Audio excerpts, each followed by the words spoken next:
Kadang perempuan itu gagal sebelum memulai karena meragukan dirinya dia sendiri. Apa saya bisa? Apa saya mampu? Hari ini kita hadir di sini memperingati menjelang Hari Kartini besok tanggal 21 April berbicara tentang UMKM, tentang perempuan yang berdaya. Terima kasih atas kegiatan yang sangat positif dari Bank Indonesia. Kita semua tahu bahwa 60% dari ekonomi itu ada di UMKM ya, dan ketika UMKM suatu daerah itu bergerak, maka ekonomi daerah itu pun bergerak. Dan tulang punggung dari UMKM itu adalah perempuan. Kekuatan terbesar dari perempuan adalah saling menguatkan. Jadi kalau misalnya satu sudah pintar, ajarkanlah yang lain. Jangan satu sudah pintar simpan sendiri, atau satu punya produk bagus yang lain bicara di belakang, jangan gitu. Perempuan ini bisa kuat ketika saling menguatkan, tapi perempuan ini menjadi lemah ketika saling bergosip dan saling menjelekkan. Jadi gunakanlah kekuatan kita, yaitu saling menguatkan. Kita semua hadir di sini berkolaborasi dengan satu tujuan adalah bagaimana menyiapkan roadmap sehingga perempuan Maluku Utara bisa berdaya dalam arti yang sesungguhnya. Karena jika setiap generasi saling menginspirasi generasi yang lain, maka Indonesia akan menjadi ruang aman untuk perempuan-perempuan generasi muda Indonesia ke depan bertumbuh. Di Hari Kartini ini kita mengingatkan bahwa menjadi perempuan itu tidak perlu menjadi sempurna, karena kesempurnaan itu hanya milik Sang Pencipta. Kita hanya perlu menjadi versi yang terbaik dari diri kita, berani melangkah dan membawa dampak bagi sesama. Tantangan terbesar dari Provinsi Maluku Utara itu adalah geografis, dan salah satu tantangan UMKM yang ada di Maluku Utara itu adalah market yang mulai jenuh.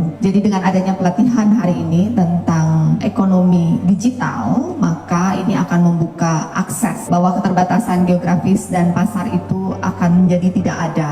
Itulah tujuan dari ekonomi digital. Oleh karena itu saya mengapresiasi kegiatan hari ini sudah mengundang narasumber yang terbaik di bidangnya masing-masing untuk mengisi meningkatkan kapasitas UMKM Maluku Utara. Selain dari peningkatan kapasitas, kita juga membuka akses seperti yang diketahui buat ibu-ibu yang belum mendapatkan akses modal. Setelah ini bisa bertemu dengan Ibu Sri yang butuh modal 3, 5, 8, 10 bisa melalui PNM Mekar, karena akses modal itu penting dan kita sudah punya MOU dengan PNM, BRI, Himbara untuk mempermudah UMKM Maluku Utara bisa mendapatkan akses modal. Ketika UMKM diberikan ekosistem yang tepat, diberikan kapasitas yang tepat, akses modal yang tepat, maka UMKM itu menjadi suatu powerhouse dalam menggerakkan ekonomi daerah. Hai ICD, nama saya Putri.